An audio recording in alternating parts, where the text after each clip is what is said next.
I am Mary Beth Allen, and I am a wife and mother of 5 children, ages 5 to 12.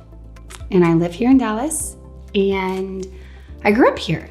I was raised in a Christian home and went to a private Christian school for 13 years, and evangelical and very down the fairway, like James Dobson, focus on the family. The message I received from that, not necessarily maybe what they were putting out, but I think what I received was, if you do X, Y, and Z, God will bless you.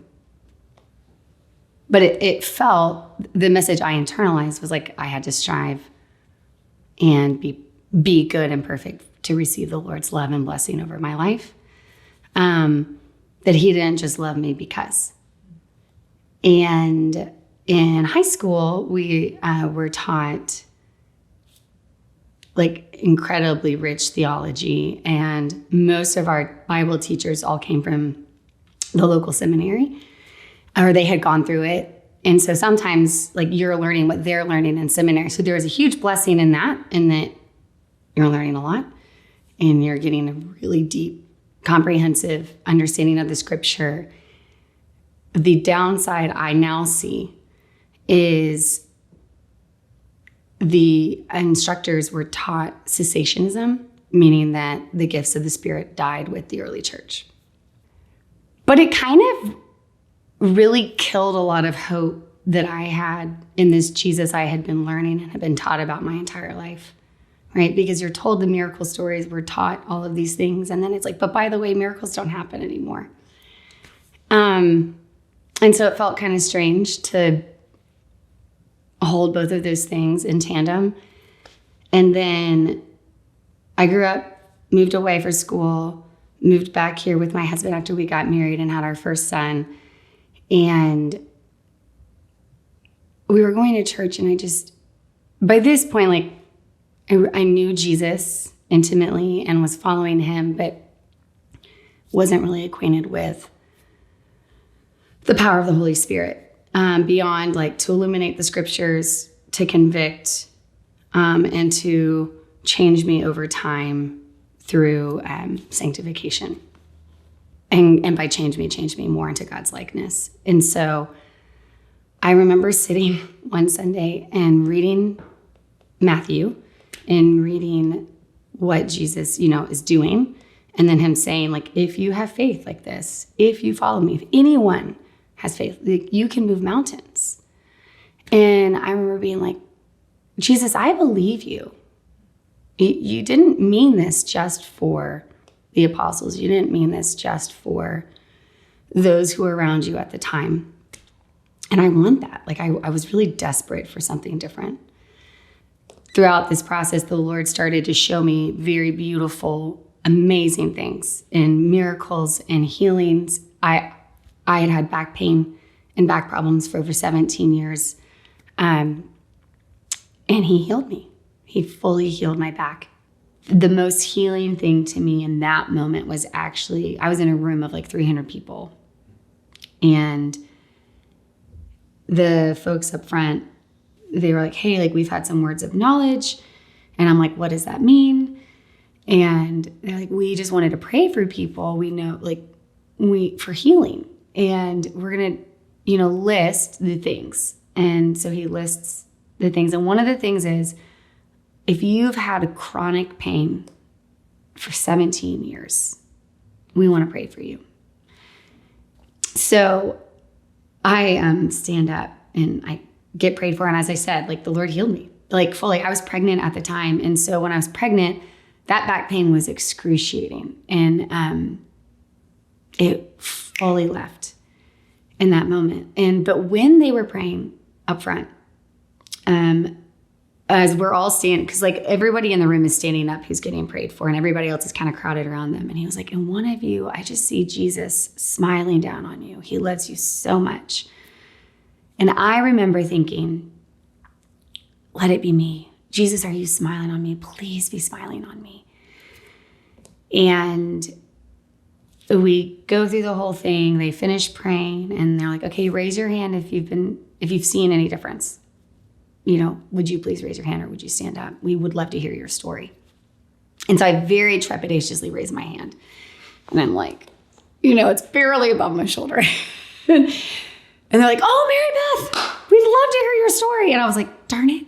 And so I stand up and I share. I'm like, I had back pain for 17 years. And I tore ligaments and then I slipped discs. And it's kind of it just kind of always gets worse and worse when you have back stuff. And the man up front goes, it was you. I saw Jesus smiling on you. And I just started weeping. And I'm so grateful. But the thing that was so powerful is I was the youngest of 3 children and I had 2 older brothers. And I always felt like I was trying to keep up and I was trying to be seen. And I felt like if I didn't go the extra mile that I wouldn't get attention. I don't think that's actually true, but as the youngest child, I think it's just part of it. Long story short, this moment though, the thing that healed me was the Lord saying I see you and you matter. And so by this time last year, I was in relationship with a God who heals and restores and does miracles. And I had seen him heal others and prayed for others and seen the Lord heal them. So we have a very good, I'm going to back up a little bit. When I was in Virginia with my husband, he was in law school. We have a very dear friend who's a survivor of breast cancer. Since that time, I've kind of always known to do a monthly exam on myself and just to kind of take stock of what's going on. Last summer, though, I was kind of doing my monthly exam and I was like, wait a second, something feels different. And I felt a lump. And I schedule an appointment. The first one available is 2 months out. And I had actually had something else come up during that time that was totally unrelated. And so I'm at this appointment thinking that we're talking about that thing. And my doctor walks in and then says okay, Mary Beth, you said you had a lump. And I was like, I didn't say I had a lump. I had totally forgotten about it. And I was like, I didn't have a lump. And he was like, well, I'm going to check you anyways. And I was like, that sounds great. So he performs the exam and is like, hey, I feel a lump. I need you to go get this checked out. So I think at this point, I'm not feeling scared. I'm just kind of that's weird. And trying not to overthink it, trying to just keep it right now, all I know is that I'm getting something checked out. I don't need to worry about 17 steps ahead. I don't need to plan my funeral. And then a week rolls by. You kind of have to, the thing that was hard for me in this process, though, is you schedule an appointment and you have to wait a week. And then you schedule another appointment and then you have to wait. There's a lot of waiting. And I go in for the appointment.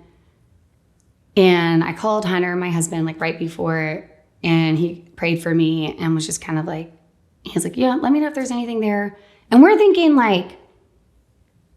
just a normal, you're just kind of there's not going to be anything. They do the mammogram and the lady's like, hey, I'm really not getting a good read on you. And I'm like, cool. She's like, so we're going to go do a sonogram. I'm like, okay, great. And so I go back and we go to the sonogram machine, and with so many children, you don't really feel exposed anymore, but you're also kind of okay, we're having a normal conversation. And then all of a sudden she just goes blank and just kind of stares at the screen. And you're like, we were having a conversation about fishing, and here we are, and you're just fully abruptly stops and is like, hey, I'm going to go get the doctor. I think I'm not reading this correctly. And you're like, okay. And at that point, the radiologist comes in and he was like, I'm not quite sure what we're seeing, but I need you to know it doesn't look good. And I can't definitively say what I'm seeing, but if I had to guess we're looking at early stages, like stage 0 to stage 1. And I'm like, cancer? Like, you know, like, cause like he's not saying cancer, he's not, and he's being very careful to not speak that. But at the same time, is like, you need to know what we're actually seeing. He was like, if it were really a true tumor, like stage 2, 3, or 4, I would be able to tell right away and you would know. But I want you to know that you are looking at potential early stages. I mean, he was really sweet. He was like, I'm so sorry. And he was like, I know you have 5 children. I know this is a lot to hear. You're in otherwise really great health. And so it doesn't seem to connect. And I think I'm sitting there just being like, oh my gosh. But you just feel this weight sit on you and the reality. And you're like really thinking that this is not me.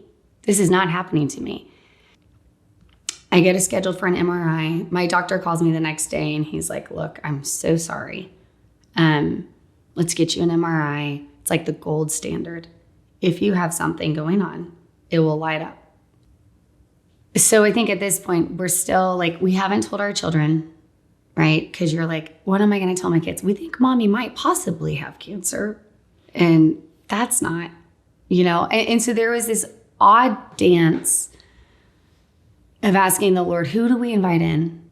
We just kind of prayed about it. And then we were at dinner with our priest from All Saints, one of the priests there. And he works with us in the prayer ministry class that we get to be part of. And he was just asking, he's like, how are you guys doing? And like, we had found out like the day before, and we had this dinner scheduled for like 2 weeks. And so Mike comes over and we're talking, and, you know, the kids are in bed, and he was like, well, what's going on with you guys? How can I pray for y'all? And we were like, we're so glad you asked. We need to tell you what's going on. And he was so gentle and so kind and was like, I am so grateful to pray for you all in this. And I'm happy to keep confidence. And so he just prayed for me and for Hunter and for our children, and told me, he's like, I'm going to pray for you every day until we hear anything different. And so he prayed over me right then and there. And then we do the MRI, and it was like on a Friday. And so you have to wait the weekend for the results. And they were like, look, the radiologist she was so sweet. She's like, look, the radiologist is going to read this today. Unfortunately, you can't get your results until Monday because of the way it all like goes into the system, but you will get it Monday. And I'm like, okay, I will get it Monday.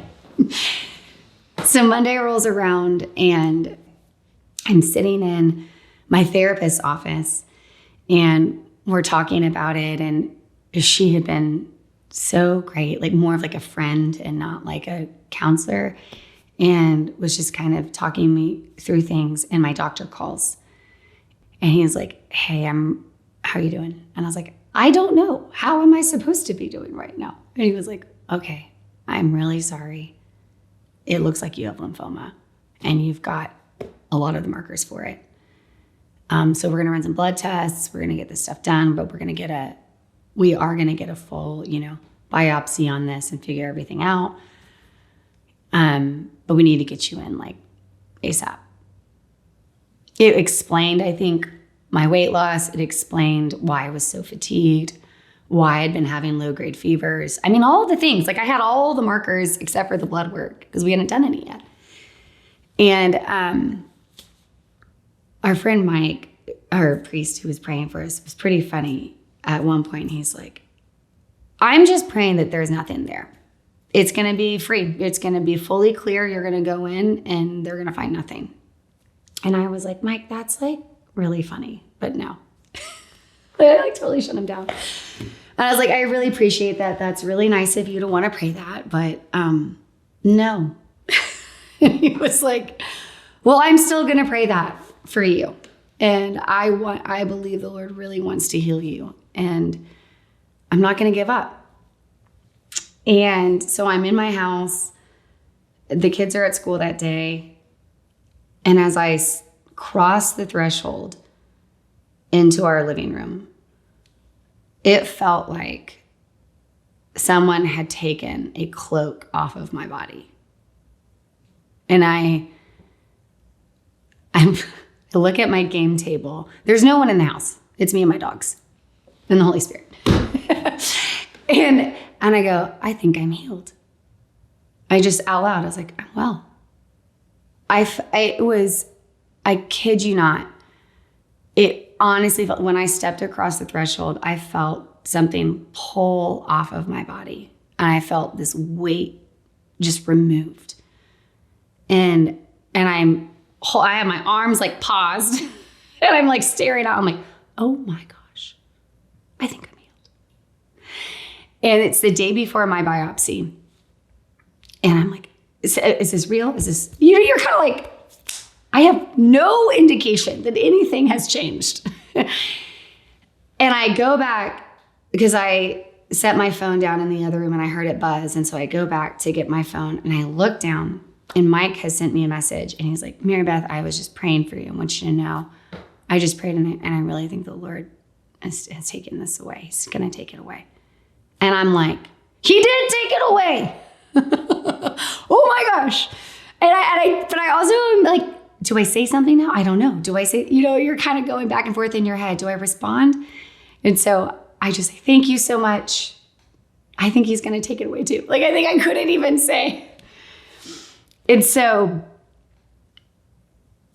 I go in. So come to find out, my mom was also praying for me in that moment. And she had said, she's like, the first time I just felt a total peace about the Lord and where you were going to be. And I go into the appointment the next day. I go back, I put on my little gown and they're like, okay, we're going to be in here. And then we're going to do a sonogram. We're going to do an ultrasound before, just to make sure everything's exactly where it is so that like we can match the scans and do the biopsy based on that and like confirm everything. And I was like, okay, great. So the tech is in there performing the ultrasound and they're like, I don't see anything. This is really weird. This isn't matching up to your images. And I'm like, go on.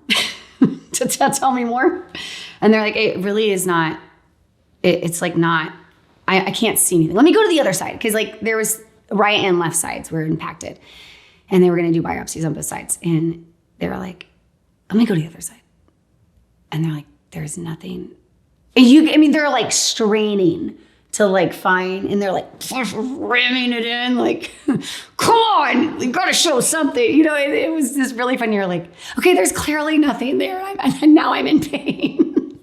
There might be something there now after you've shoved that in. And so they leave the room and then in come like 4 people. And I'm sitting on this little makeshift bed. And I'm like, yes, hello? And they're like, hey,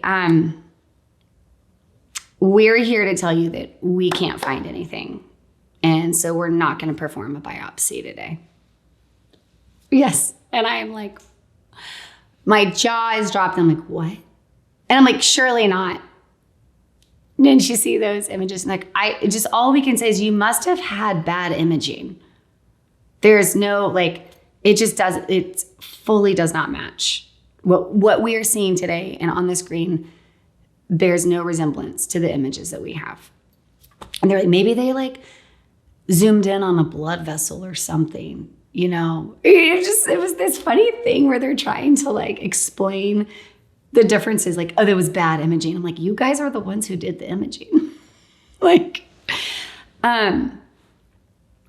And so I was free to leave. And so I left and I walked out and I see Hunter and he's like, wait, why are you back? And I was like, there was nothing. They couldn't perform a biopsy. There was nothing there.